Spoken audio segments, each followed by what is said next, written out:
Just help him recover in that way. And so many others in our church, Father, who are going through different things, maybe some unspoken. We think of Lee MacArthur as well. Father, we pray for his health and his recovery, and that he would be in remission as he desires to be, as his doctors are working with him on that.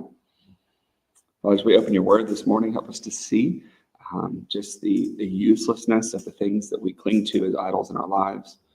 Help us to see you as the maker and the sustainer of all things, the creator of life, as Trevor said this morning. Father, help us to see you as the one who is responsible completely and alone for all things. In Jesus' name we pray. Amen. Well, I heard from Jim Lau. I actually texted him after last week, and he said that he was in Virginia, visiting someone, and hopefully, he said he hoped to be back this week. Okay. Yeah, he's got some family up there, right? Yeah, it's got some Yeah. Good. Yeah. As soon as I closed my eyes, I was like, he's not here. Let me do that. All right, so we're going to be in Isaiah 46 this week. So starting in verse 1, we're going to try and make our way through the end of the chapter. And so to pick up kind of where we have been in the last few weeks, we have been looking at Babylon. We've been looking at this kind of repeating theme back and forth of the reliance of the people, not just of Babylon, people of Israel, of Judah as well, on their idols, and just the absurdity of the fact that they are using the same materials, whether it's silver or wood or other things, to make a fire to cook their food and keep themselves warm, and then they use the other half of it to worship and ask them to ask that thing to keep them alive and keep them fed, when they're using it to heat their food. And so the shame of that really is not so much from Babylon, because that's to be expected from a pagan nation, but the shame is that Israel has been and Judah has been so reliant on idols, and ultimately it will land them in Babylon. Their freedom, their autonomy as a kingdom, and that they're going to be essentially under subjection to a foreign power for the rest of their time, whether the Medes and the Persians, eventually the Greeks and the Romans. So we're gonna look at how that continues today in this poem that Isaiah has written here. So this is a poem. It's in 5 parts here.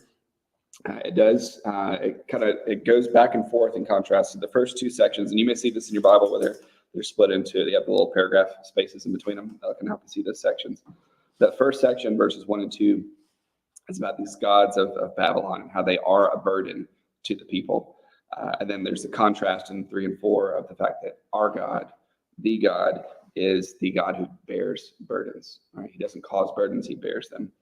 The third part there in 5 through 7 is that these gods that have been fashioned by the Babylonians, by the Judeans, are burdens, but they have no saving power. Right? People look to them to save them, but they have no power to save them.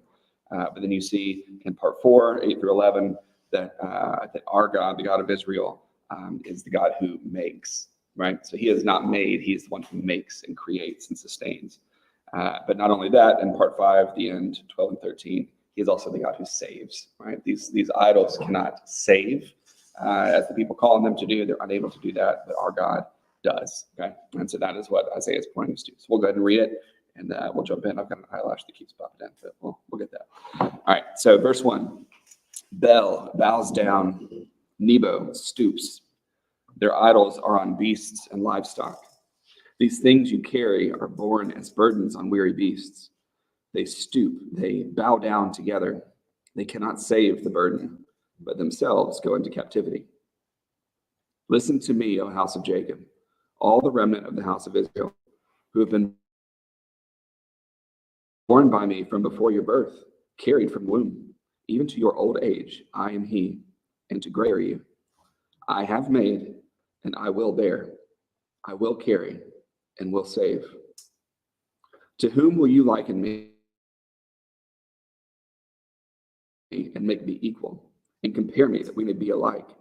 Those who lavish gold from their purse and weigh out silver in the scales hire a goldsmith, and he makes it into a god. Then they fall down and worship. They lift it on their shoulders, they carry it, they set it in its place, and it stands there. It cannot move from its place. If one cries out to it, it does not answer or save him from his trouble. Remember this and stand firm. Recall it to mind, you transgressors. Remember the former things of old. For I am God, and there is no other. And there is none like me, bearing the end from the beginning and from ancient times, things not yet done, saying, my counsel shall stand, and I will accomplish all my purpose. Calling a bird of prey from the east, the man of my counsel from a far country. I have spoken, and will bring it to pass. I have purposed, and I will do it. Listen to me, you stubborn of heart, you who are far from righteousness. I bring near my righteousness. It is not far off, and my salvation will not delay. I will put salvation in Zion for Israel, my glory. Beautiful poem there. So we look at verse 1 and 2. We'll start with these two names. We have Bel and Nebo. And if you will remember, Bel is different from Baal, B-A-A-L, the god of the Canaanites. This is Bel, the chief god of the Babylonians, so also known as Marduk, which you guys might recognize that name. But it really, the name means, it means like a god, right? So it means Lord. It most likely refers to Marduk, who is the kind of the Zeus figure of the Babylonian pantheon of gods. He's like the chief god, the father god, and he is the city god of Babylon, of the capital. Right, so each of their cities kind of has like a regional god that oversees it, and so he, being in the capital, is the chief of the gods. Nebo, you may not be as familiar, but Nebo is another god in Babylon who is sort of the son of Bel. So he is the city god of Borsippa, which is outside of Babylon. He's like the god of writing and wisdom and like the arts. And so what they would actually do is each year on the New Year celebration, they would have this big parade through the city of Babylon to put the big statue of Bel in the middle of the parade. They would bring the statue of Nebo in from the city outside, and they would parade them through the streets to celebrate the new year. So his son would come and rejoin him. The parade would end at these big tablets of destiny, is what they would call them. And Nebo would supposedly write down the fate of the country and the nation for the next year on these tablets. And so there was this huge sort of ceremony where these gods were brought in, they were reunited, and they were paraded through the streets as a way to kick off the new year and their fortunes and their fates. And so that is it's part of what Isaiah is drawing on here as he gives us this picture. So Bel and Nebo you'll also maybe recognize Nebuchadnezzar, Nabonidus, right? These are the names of the kings. They've actually drawn their names from this god to sort of reinforce their importance, right? So what do we see? Bel bows down, right? And Nebo stoops, right? They're falling down, they're leaning down, and their idols are on beasts and livestock. These things that you carry are borne as burdens on weary beasts. They stoop and they bow down together. They cannot save the burden, but themselves go into captivity. All right, so what do we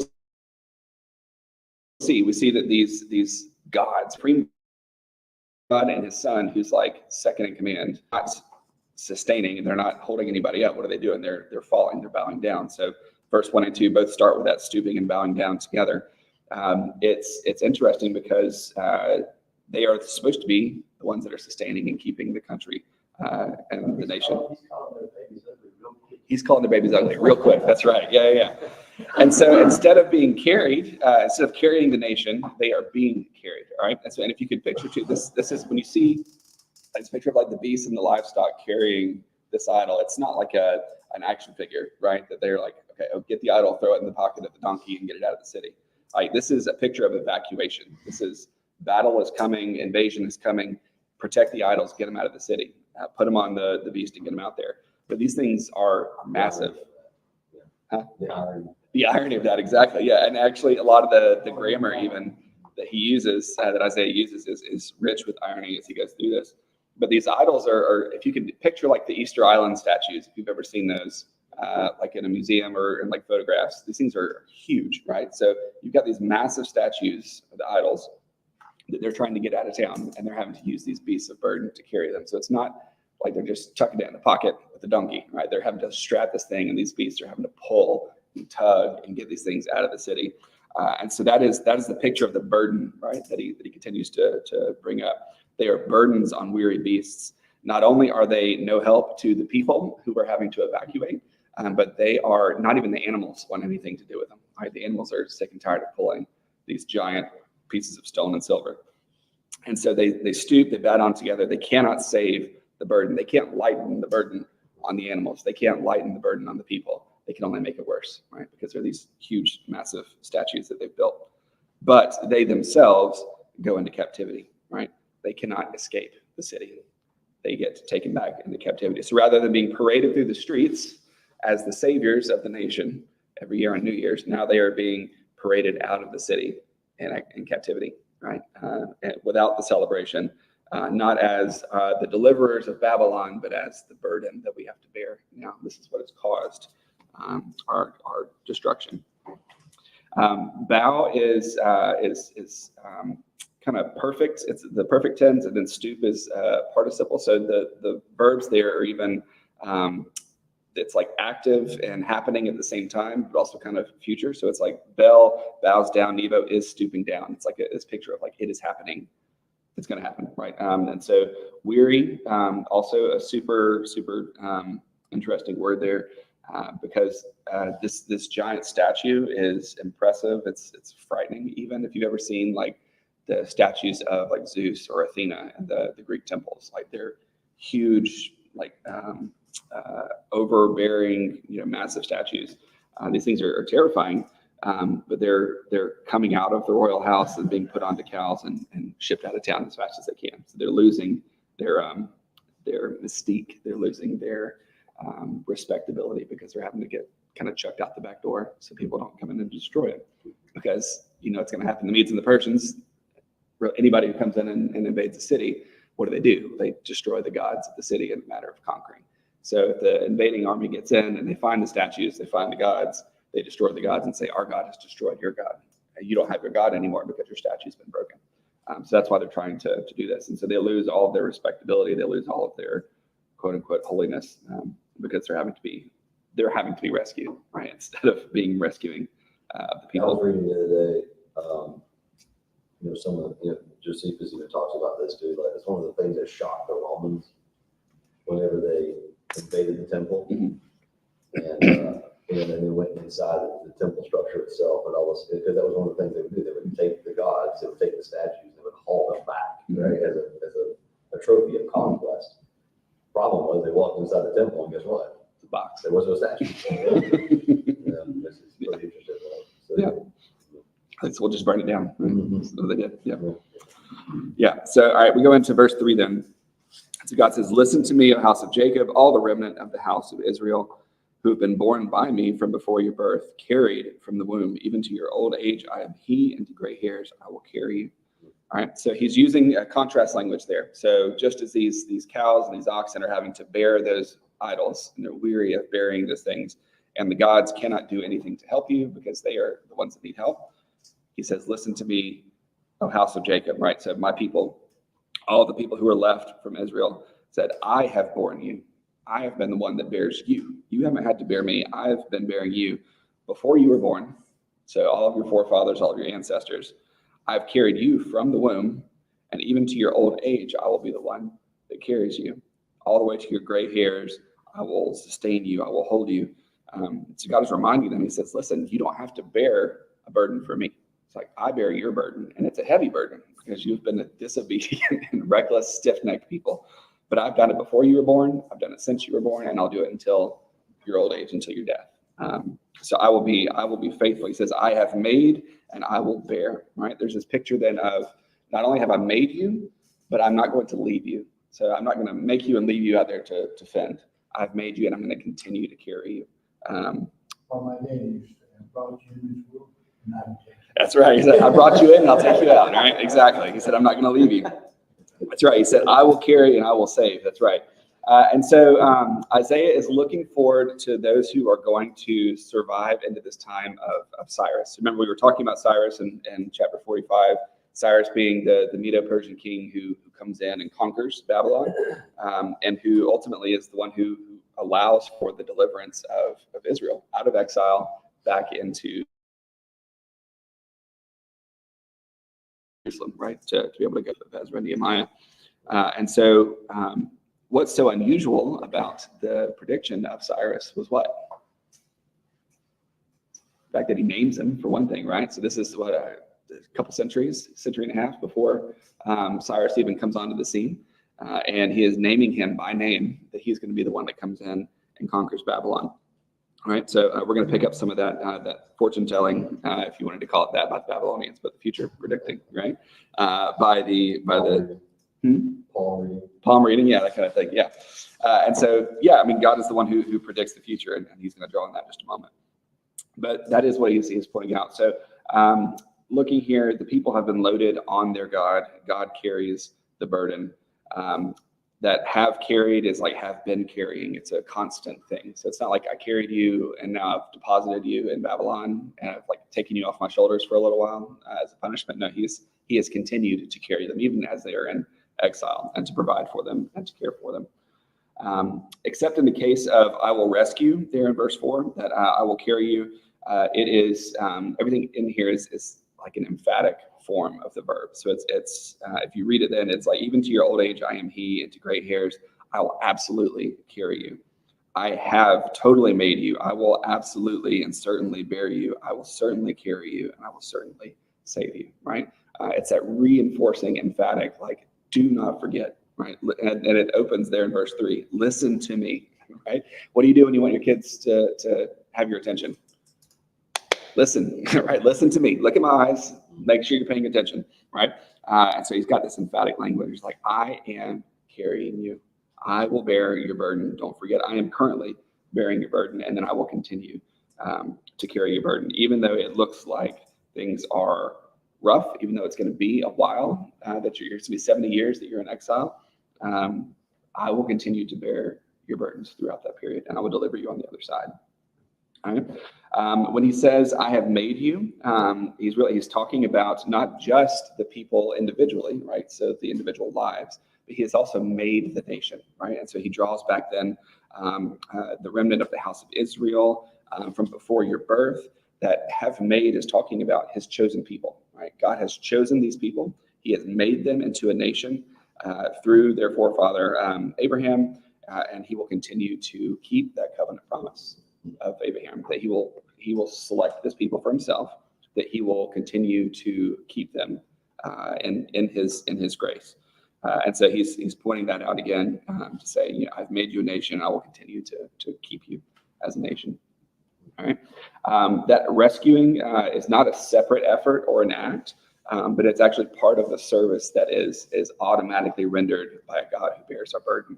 All right. So if God is carrying us, it's not just, it's like, I'm going to carry you, but I'm also going to rescue you. Like, rescuing is part of that. It's an obligation of the carrying. And so it's not something that God's having to begrudgingly do in addition to carrying our loads, right? It's not like, you know, you're getting back from vacation and you're having to carry in all the bags by yourself because the kids, you know, are too little, or, you know, your wife can't do it. And you just kind of begrudgingly, hey, I'm going to carry all these things in and then go get the last thing. No, this is God carrying his people.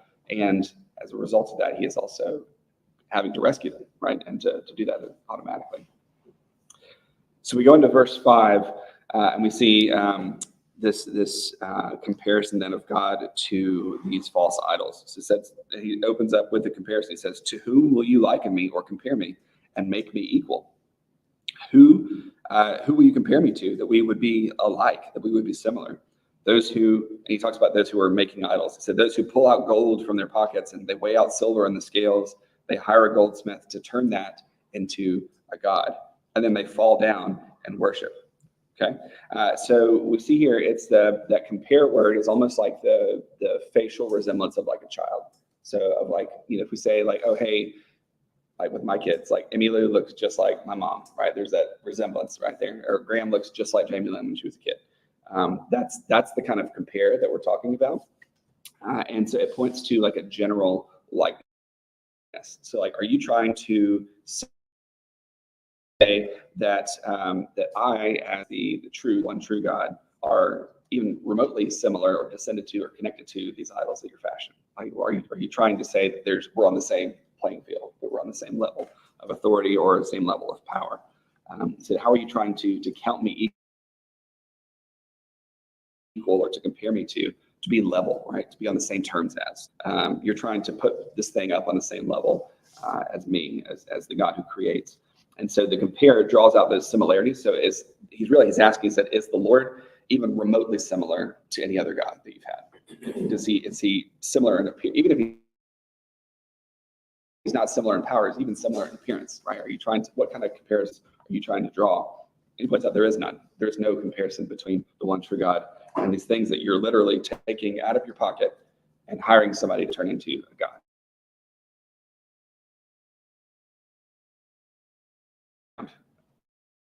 Covered in dirt until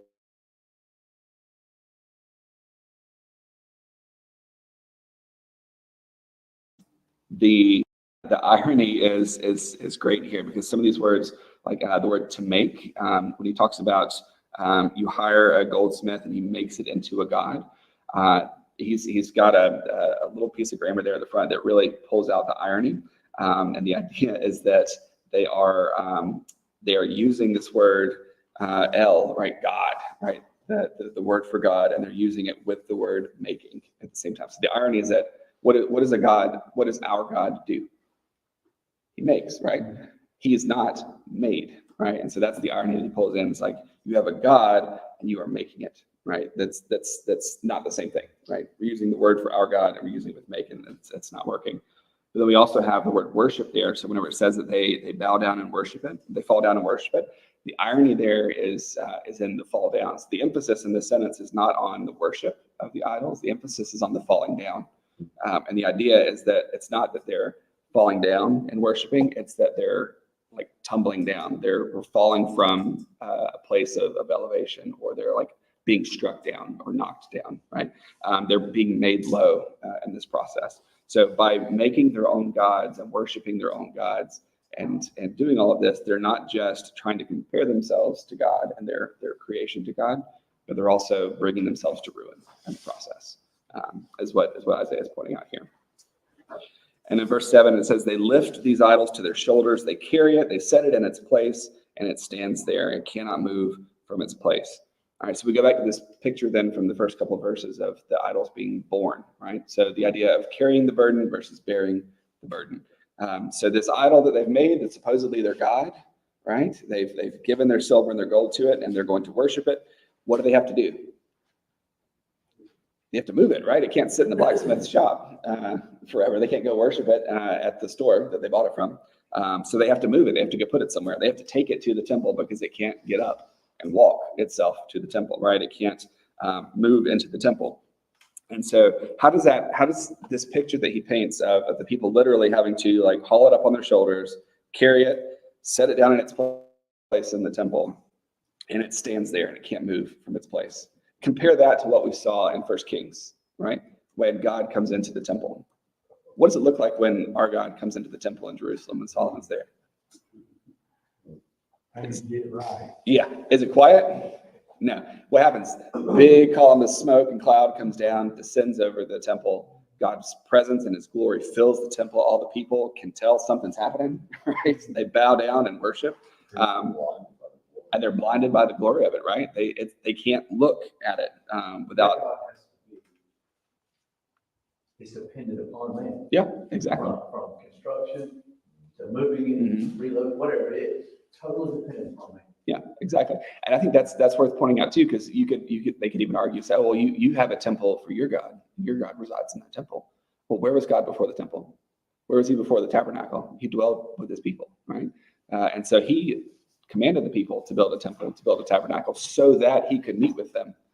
Not that was the only way, right? It wasn't that, oh, if you don't have a temple, I can't meet with you, right? What did he do with Adam and Eve?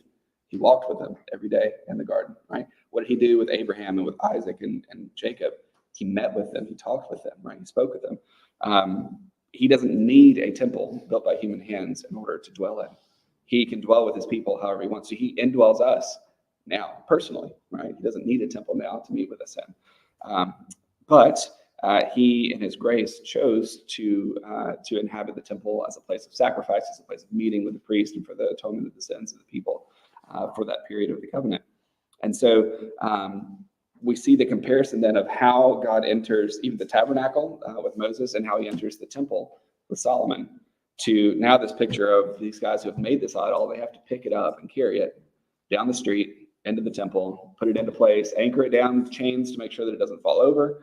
And then once they put it there, it doesn't go anywhere, right? And when it's time to evacuate and get the thing out, they don't say, Nebo, run, get out, right? No, they have to break the chains, flip them over, put them on the back of a cart, and roll them out of town, right? Whereas how does God leave the temple during the exile? Remember, we read this in Ezekiel.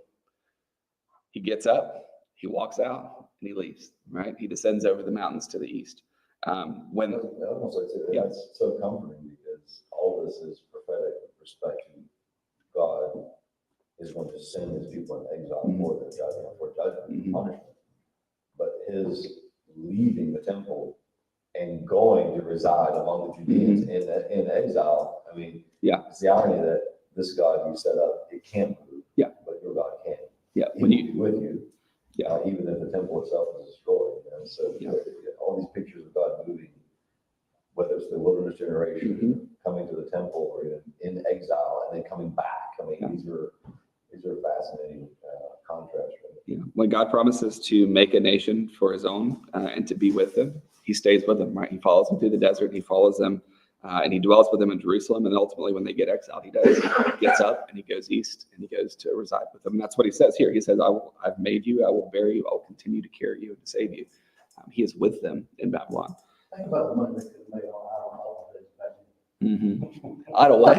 But Idol heads. Idle bobbleheads? Yeah, that's right. but if you're, Hey, well, listen, you remember they did. They did, yeah. Was it? I mean, that was part of the problem with the Apostle Paul started preaching. That's why the city council shut him down, was because he was killing all the idol-making economy. Yeah. That was Ephesus, right? Yeah, Was it the Athena idols? Yeah. Don't even bring that big thing in, we'll just give them out of the door. Yeah, Just a micro-size, pop it on and go. You know? It's like, yeah. You need a little Athena. It's You go to the Coliseum. It's Athena bobblehead night. You know, you get one tickle. Yeah. You get a Chia Pet version of it. I like it. Agree with you or disagree, depending on what you go. That's it. Yeah, exactly. That's Yeah. true. Yeah. It's like, hey, am I going to be profitable this year? Yes. Good. Exactly. Yeah. Good. Yeah. Do I have to get my mother-in-law's tonight? Yeah. Good. All right. There we go. The idol has spoken, right? All right. Yeah. We'll get back on track. I don't know where we went. All right. So, yes, that is the picture we have. So the picture again, yeah, God resides with his people. And when Bel and Nebo are threatened and their people are taken out of Babylon into exile, Bel and Nebo don't go with them. They try to bring them with them, but they get captured, right? And they get destroyed. And so they're not able to continue to go with their people because they are left there. The end of verse 7, it says, if one cries out to the idol, it does not answer or save him from his trouble. Right? So even though they've taken all that effort to make it and to put it into place and give it life, so to speak, when they cry out to it for help, it's silent. It sits there in its chains in its temple, unable to move, unable to speak, unable to answer, and most importantly, it's unable to save him from his trouble. Right? There is no saving from this idol. So verse 8, this fourth part here of the poem, it says, remember this and stand firm. Recall it to mind, you transgressors. Remember the former things of old. For I am God and there is no other. I am God and there is none like me, declaring the end from the beginning and from ancient times, things not yet done. Okay, so we were looking, I think, really closely, primarily at the Babylonians there in 5-7. So coming, making the idol, putting it up on the thing. What then does God point to Israel in this next poem? Right, he says, remember this and stand firm and recall it to mind, you what? You transgressors, right? So how is he calling out Israel? He's not saying, y'all did a great job. Yeah, you don't want anything like those Babylonians, right? No, he said, you transgressors, remember the former things of old. Remember what you have done. Remember the things that I have done for you. Because he says, for I am God and there's none other. I am God and there's none like me. So he's continuing that comparison language. He's reminding them that, yeah, you may, and verse 5 there, he asks them kind of a rhetorical question. To who are you going to compare me? Who am I like? And he answers it for him. He says, I'm God. There's no one like me. I'm God. There's no other God. I'll answer it for you, in case you can't figure it out, because obviously you haven't figured it out, you're transgressors. He says, you want to know how? He says, I have declared the end from the beginning, and from ancient times, things not yet done. That ancient times can also be translated as like before now or beforehand. So before things happen, I've predicted them. I've told you what will come to pass. I have not just predicted them because I know that they're going to happen, but I have caused them to happen. I have brought them about because I said that they were going to happen. He said, I declared the end from the beginning. I know everything in between. Not like these gods that you seek each year at the New Year's festival. What's going to happen this year? What's our fate going to be this year? And then you hope that a piece of stone is telling you the truth, right? Or you manipulate the truth at the end of the year to be like, oh yeah, Nebo got it right? We didn't understand it in January. We got it in December, right? We see what he meant. Okay, no, God has caused all these things to happen from beginning to end. It's important that he uses the word remember here, right? So remember this. Remember that when you cry to an idol, it does not answer. Remember that it does not save you from trouble. Remember that you have to carry idols into the temple, right? Why is this? Well, it's hard for Isaiah's people to accept this form of deliverance that's coming in the form of Cyrus. Why do you think it would be hard for them to accept that deliverance is coming from Cyrus? Be painful. He's a pagan king, right? Yeah, here's this guy who is not God's man, is not the son of David, right? God has promised to David that his throne will reign. And so they're being rescued by this pagan king who has nothing to do with David. And what is they've had independence as an independent nation up to this. What does it mean then that Cyrus is going to be the one that delivers them and sends them back? They're not going to be independent anymore, right? They're going to be under the reign of Cyrus. They're going to be under the reign of the Medes and the Persians. They are losing their independence and they're losing their Davidic restoration. And so that's why it's so hard for them to accept that Cyrus is going to be the one that comes along. So Isaiah is saying, listen, you're going to have this pagan king come and rescue you out of Babylon. They're like, no way, this pagan king, our king's going to do it. Right? Our God's going to come in and raise up a king who's going to deliver us from these oppressors that are coming into our nation. All right. Where do we see that happen again in Israel's history? Well, Greece comes in, takes over. Antiochus Epiphanes sets up in the temple. And what happens? The people, the Maccabees come in, they have a revolt, and they try to kick Greece out. They have victory for a little while. And then what happens? The Romans come in. And what is everybody looking for when Jesus shows up and says, I am the Messiah, I am here to establish my kingdom? What are they looking for? Yeah, it's like, hold on. You're not going to set us free from Rome? Like you're going to overthrow Rome, right? That's what we do. So like you promised that we were going to have independence again and a nation, and that David would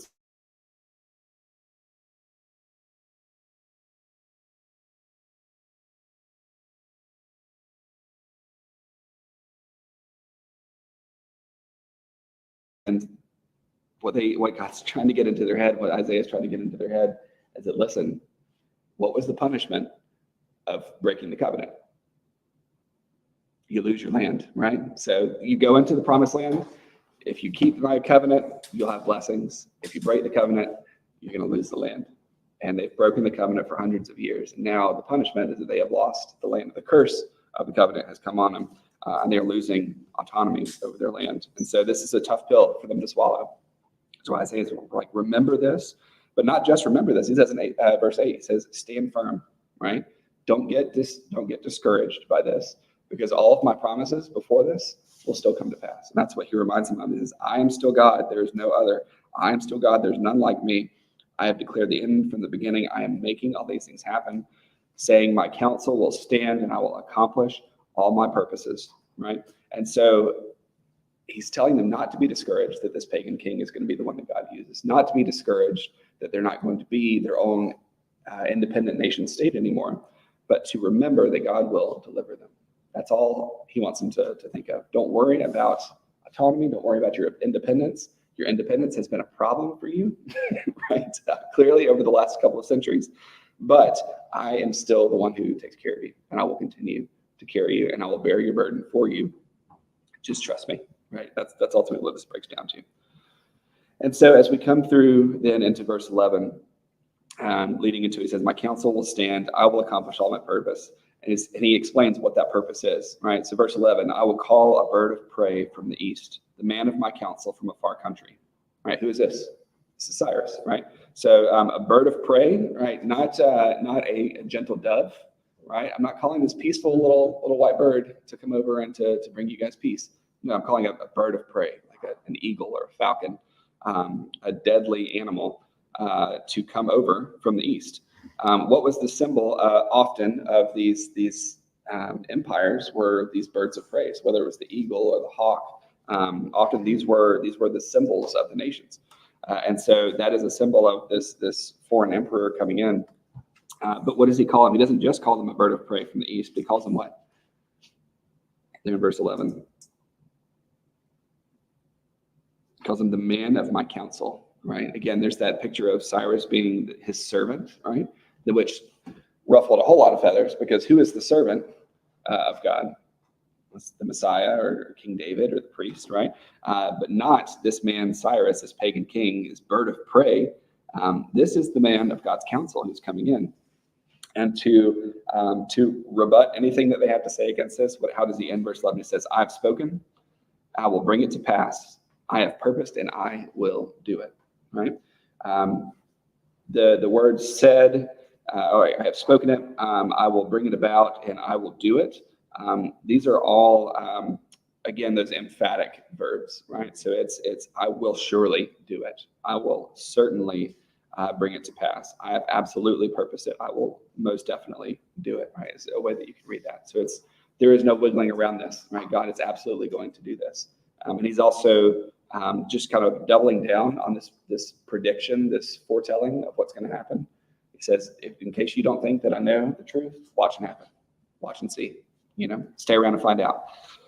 So as we go then into 12 and 13, we look then at the saving God, right? That's really what this last piece is about. So it says, listen to me, you stubborn of heart, you who are far off from righteousness.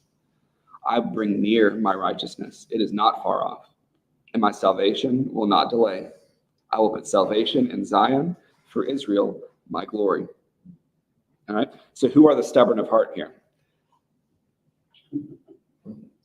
His people, right? It's the same transgressors from verse 8, right? So as some in the first Exodus looked back to Egypt as a better situation than they were in right now, some of these people in the second Exodus will remain in Babylon, right? They choose not to go back. They doubt that the Lord is really going to bring about his salvation and his promise and his glory to his people, at least any time in the near future. Right? We look at Haggai 1:2. People are doubting, how long, oh Lord, are you going to make us wait? How long are you going to make us stay here? And we know that from Ezra and Nehemiah, whenever the people were given the opportunity to go back, just a portion went, right? Not even half went back. And so they go back to Israel. They go back to Jerusalem. But that's what God is reminding him here. He says, listen to me, you stubborn of heart. Stubborn, yeah, that's us. You who are far from righteousness. And then there's that pairing there in the next line. It says, I bring near my righteousness. It is not far off, right? So he's telling them they are far from righteousness. He says, I'm bringing it near to you, and it's not far off, right?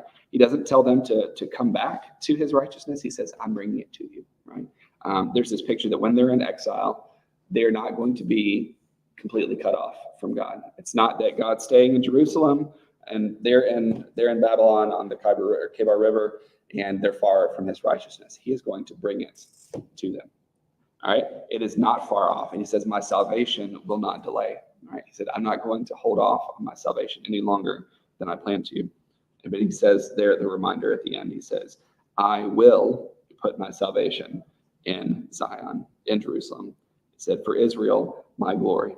All right. What does he mean by Israel, my glory? We've talked about this in a good bit. How is Israel the glory of the Lord? In the Old Testament covenant. He spent so much time rescuing them. Yeah. Exactly. So he has a covenant with them, right? And so he has promised to Moses and to Abraham and to all of these that he would be their God and they would be his people, right? and that no one would be able to take them out of his hand. Okay, and so what is the primary reason that he tells Ezekiel that he is going to go and to redeem the people out of Babylon? What are the people in Babylon saying about God? Yeah, his glory, right? They're saying, hey, Marduk conquered Yahweh. No, he's done. Yahweh's temple is broken in pieces and burned. All of his people are in Babylon. Like, we won. Look, big statue still standing. Their temple is not, right? And so God says, I'm going to rescue you out of Babylon, not just because I want to, but because the people and the nations are saying Yahweh is not as good as Marduk, or Yahweh has been defeated. He said, for my own name, I'm going to rescue you. For my glory, I'm going to rescue you, right? And so he is calling Israel my glory, because when the people disparage Israel, when they disparage the people of God and say that their God is not with them, their God has abandoned them, they're calling God a liar. They're calling him that he has broken his covenant with them. And God has absolutely not done that. And so he is promising to restore his people. He's promising to care for them, to bear their burden, even in their stubbornness, even in their unrighteousness, even in their transgression, because he has promised to do it. Simply, that's it. He said he would do it, and he's going to do it, right? And he will do it for his glory, so that his name will be magnified and it will be glorified among the nations. That the example that he sets will be visible to all the nations. We even saw that in 45 when he talks about Cush and Ethiopia and Egypt and all these other places where the glory of God's name will extend to the four corners of the earth. And so he will put his salvation, he will return his people to Zion for his own glory. And that's how this ends. And that's where we finish. Now, next week, as we go into chapter 47, we'll look closer at it's almost like a funeral lament for Babylon. It's the falling down of Babylon almost 100 years before they even come to power, which is really, really, really powerful. Yeah, we'll be here, we'll be in Revelation as well next week. Yeah, it's hard not to do both of those at the same time. Yeah, cool.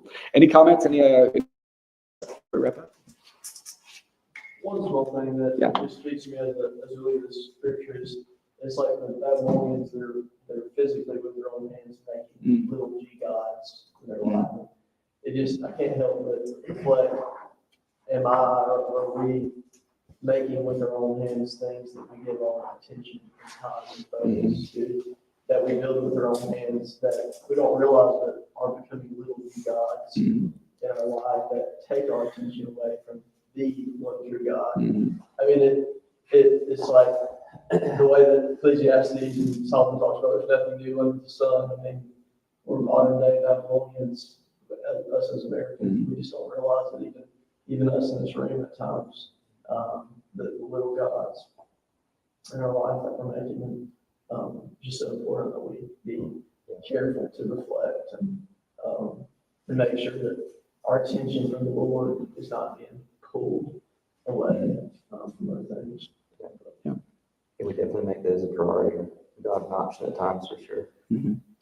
Yeah, we joke about the bobblehead thing, right? But how many of those things do we have in our home, in our lives that I think Paul Tripp wrote in one of his books a story about he and his wife were making a plan on what happens if the house catches fire. What do we do? And she said, well, first thing we do is we get all the family out and get the animals out. And he said, I thought about it and I agreed with her. And I said, but my mind went to this really nice guitar that I have upstairs and getting the thing out. And I thought, I have one of those too that I would want to go. He said, but what are the things that if your house burned down, you would run back into the flames to get, rather than just resting in the fact that your family is safe and that things are provided for? And if those things mean that much to you, should they, right? My books. Your books, yeah, that's right. Especially the ones that The one that can't be replaced, yeah. But that's the thing. Yeah, that's a great place, yeah. Grab the parchments. Yeah, grab the parchments, yeah. I'm afraid that your books might get burned. Grab the scroll. Yeah. Also, I love the fact too that the previous chapter we were talking about how nothing, they're like a vapor, like Jason was saying the other week. But now they're just saying, not only are they nothing but burdensome, Yeah. Exactly. And Yeah. like Stuart was saying, it's pretty much the same today. I kept thinking back to Matthew 11:20, how Jesus promises. He used the words weary and burdened, and how much true rest is there, but we just either have to trust or probably just don't go in for it. We're going to trust in our idols that just weigh us down. Yeah, you think We Matthew? look to idols for meaning and significance, but the problem is they can't ever provide meaning and significance and Mhm. security, right? Mhm. But that's the foolishness of sin. Mhm. That's stubborn mindedness. Yeah. You know, Yeah, and that's why Jesus, I mean, I think he's read Isaiah once or twice. He quotes him a couple of times, just a little bit. That's what he does say. He says, somebody preach, what? that's right. Yeah. That's why he says, come to me, right? He says, come to me because my yoke is light. My yoke is easy and my burden is light. So stop carrying your own. Take mine. Yeah, that's right. It's amazing the parallels. Yeah, that's the promise. He's fulfilling that promise of Isaiah 46. He's saying, I will bear your burdens, right? Jesus will bear your burdens. Listen to me, you stubborn-hearted. Yeah, listen, you stubborn-hearted. Yeah. Good. All right, let's close. Father, we thank you just for the gift of this lesson this morning. Father, help us to remember, help us to examine the things in our lives where we are stubborn-hearted, Father, where we are transgressing, where we are just foolish in seeking to carry the burden of the things in our lives that we have placed on pedestals, that we have made into little gods. Father, things that we would risk life and limb to evacuate, as the people of Babylon were doing with Bel and Nebo. God, help us to see just the foolishness of idols in our lives. Help us to see the foolishness of putting other things in your place, of trying to compare other things to you, whether we're doing it intentionally, Lord, or more likely that we're doing it unintentionally. Help us to idols, to destroy them, rather than trying to load them up and carry them on our shoulders. Help us to see that your Son has carried us. Trust in that.